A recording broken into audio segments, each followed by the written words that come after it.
Les amis, c'est Christophe, nouvelle vidéo et surtout nouveau thème. Nouveau thème, ici je vais construire le 11 de rêve, le 11 de rêve des joueurs qui sont au top actuellement. Voilà, donc je vais créer une équipe assez solide, assez équilibrée. Et en plus, on est en fin de saison, donc du coup ça permet de faire une petite rétro sur ce qui s'est passé durant la saison. Donc déjà je vais commencer par le système de jeu, parce que c'est important quand même d'avoir un système de jeu. Donc je vais partir sur un 4-2-3-1. Voilà, c'est l'animation la plus simple à, à faire dans une équipe justement, et surtout ça nous permet d'être efficace très vite.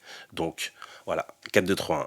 Je vais commencer par le gardien, pour même si en fait dans la vraie vie, voilà, le gardien c'est pas que c'est un poste secondaire, mais c'est surtout c'est que c'est pas ma priorité, dans le sens où à partir du moment où c'est le dernier rempart, et surtout que voilà, les gardiens je les trouve assez énormes actuellement, bah, du coup je vais me concentrer d'abord sur les premiers remparts, à savoir les 10 heures de champ. C'est beaucoup plus dur à trouver, donc voilà, on va commencer comme ça. Mais bon, pour les besoins de la vidéo, je vais commencer par le gardien, ce sera plus simple. Donc, gardien de but. Alors, plusieurs hésitations, parce qu'il y a beaucoup de gardiens vraiment qui sont au top actuellement.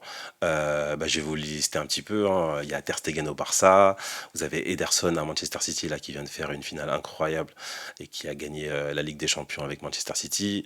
Vous avez Yano Black, hein, qui est constant depuis plus de 10 ans à l'Atlético de Madrid. Vous avez Alisson à Liverpool. Vous avez Bounou aussi, hein, Bounou, le gardien marocain qui joue à Séville, hein. Franchement, il a fait une belle Coupe du Monde.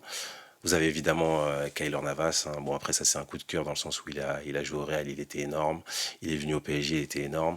Et là, même actuellement, même s'il est assez vieillissant, je crois qu'il a 37, 38 ans, je crois, il me semble, hein. Il a fait les beaux jours là de Nottingham Forest, qui s'est maintenu en première ligue.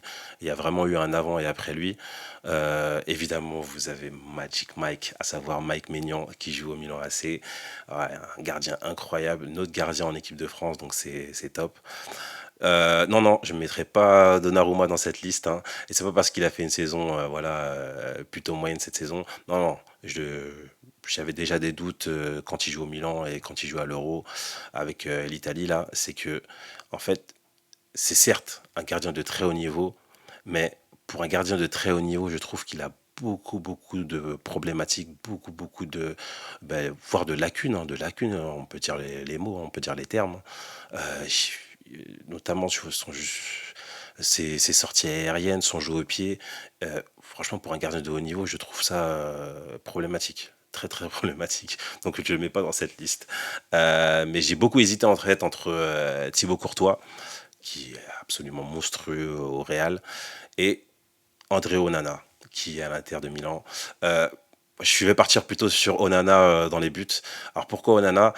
C'est pas parce qu'il est camerounais, hein, même si ça peut jouer un petit peu, hein, dans l'affect, mais c'est surtout parce que c'est un gardien qui n'a aucun point faible, hein. J'ai tout regardé, j'ai vu pas mal de matchs avec l'Inter et avec le Cameroun. En fait, c'est un gardien, mais déjà techniquement incroyable. Donc que ce soit sur sa ligne, que ce soit dans les sorties aériennes où j'ai pas vu de lacunes, par exemple comme Donnarumma, et puis surtout ses relances, hein. Que ce soit à la main, en court ou en long, jeu au pied, il a les deux pieds, donc pied droit, pied gauche, il est à l'aise, jeu court, jeu long. Il peut monter sans problème. Et surtout, moi, ce qui fait la différence en fait sur les gardiens, parce que je trouve que niveau technique, à part deux ou trois, ils ont tous un niveau plutôt très très correct, hein, plutôt élite. Mais ce qui fait la différence, selon moi, ce serait plutôt l'assurance, ce qui dégage. Un gardien, comme c'est le dernier rempart justement, tu peux pas voir un dernier rempart qui tremble, ou qui, au moindre but ou à la moindre action, commence à se déliter, etc. Non, non. Moi, il faut que si je suis sur le terrain, quand je regarde derrière, il faut que je vois quelqu'un sûr de lui, quelqu'un qui rassure tout le monde. Et Onana, ce qui est ouf, c'est que même quand il prend des risques, t'es rassuré. Dans le sens, il a l'air tellement sûr de lui, tellement sûr de ses qualités, tellement sûr de son football, que tu sais que voilà, il se passera rien, tu peux dormir tranquille. Donc c'est vraiment la différence qu'il fait. Et en plus, gros caractère. Tu l'entends sur le terrain, tu le vois sur le terrain. Et bon, même peut-être un peu trop de caractère, parce que vu ce qui s'est passé à la Coupe du Monde avec le Cameroun, là où d'ailleurs on n'a toujours pas compris pourquoi on l'avait suspendu, mais je pense que c'est beaucoup lié à son caractère. C'est peut-être là-dessus où il devrait un petit peu corriger. Mais sinon, dans l'ensemble, c'est vraiment un gardien incroyable. Et en plus, il a que 27 ans. Donc 27 ans, les gardiens, ils peuvent durer même des fois. On a vu Buffon qui joue encore, donc qui a plus de 40 ans. Donc on se dit, voilà, on a encore 10 ans de Onana, hein. Donc ouais, je partirai sur Onana. Donc je vais vous faire une vidéo par joueur. Donc 11 vidéos, voilà, poste par poste. Donc là, André Onana dans les buts. À la prochaine les amis.